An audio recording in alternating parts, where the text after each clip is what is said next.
मनुष्य की ज्ञान प्राप्ति बहुत पुरानी बात है। अफ्रीका के किसी भूभाग में अनांसी नामक एक व्यक्ति रहता था। पूरी दुनिया में वही सबसे बुद्धिमान मनुष्य था और सभी लोग उससे सलाह और मदद मांगने आते थे। एक दिन अनांसी किसी बात पर दूसरे मनुष्यों से नाराज हो गया और उसने उन्हें दंड देने की सोची। बहुत सोचने के बाद उसने यह तय किया कि वह अपना सारा ज्ञान उनसे हमेशा के लिए छुपा देगा, ताकि कोई और मनुष्य ज्ञानी न बन सके। उसी दिन से उसने अपना सारा ज्ञान बटोरना शुरू कर दिया। जब उसे लगा कि उसने दुनिया में उपलब्ध सारा ज्ञान बटोर लिया है, तब उसने सारे ज्ञान को मिट्टी के एक मटके में बंद करके अच्छे से सीलबंद कर दिया।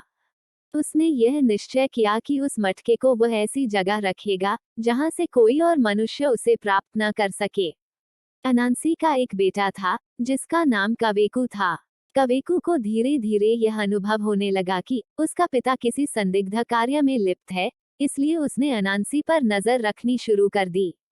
एक दिन उसने अपने पिता को एक मटका लेकर दबे पांव झोपड़ी से बाहर जाते देखा। कवेकू ने अनांसी का पीछा किया। अनांसी गांव से बहुत दूर एक जंगल में गया और उसने मटके को सुरक्षित रखने के लिए एक बहुत ऊंचा पेड़ खोज लिया। अपना ज्ञान दूसरों में बंट जाने की आशंका से भयभीत अनांसी मटके को अपनी आंखों के सामने ही रखना चाहता था।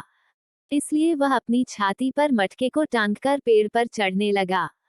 इस तरह अपनी छाती पर मटका टांगकर पेड़ पर चढ़ना तो लगभग नामुमकिन ही था। उसने कई बार पेड़ पर चढ़ने की कोशिश की, लेकिन वह जरा सा भी न चढ़ पाया। सामने की ओर मटका टंगा होने के कारण वह पेड़ को पकड़ ही न पा रहा था। कुछ देर तक तो कवेकू अपने पिता को पेड़ पर चढ़ने का अथक प्रयास करते देखता रहा। जब उससे रहा न गया तो वह चिल्लाकर बोला, पिताजी, आप मटके को अपनी पीठ पर क्यों नहीं टांगते? तब आप पेड़ पर आसानी से चढ़ पाएंगे। अनांसी मुड़ा और बोला, मुझे तो लगता था कि मैंने दुनिया का सारा ज्ञान इस मटके में बंद कर लिया है, लेकिन तुम तो मुझसे भी ज्यादा ज्ञानी हो। मेरी सारी बुद्धि मुझे वह नहीं समझा पा रही थी जो तुम दूर बैठे ही जान रहे थे।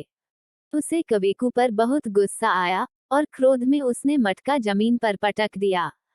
जमीन पर गिरते ही मटका टूट गया और उसमें बंद सारा ज्ञान उसमें से निकलकर पूरी दुनिया में फैल गया और सारे मनुष्य बुद्धिमान हो गए।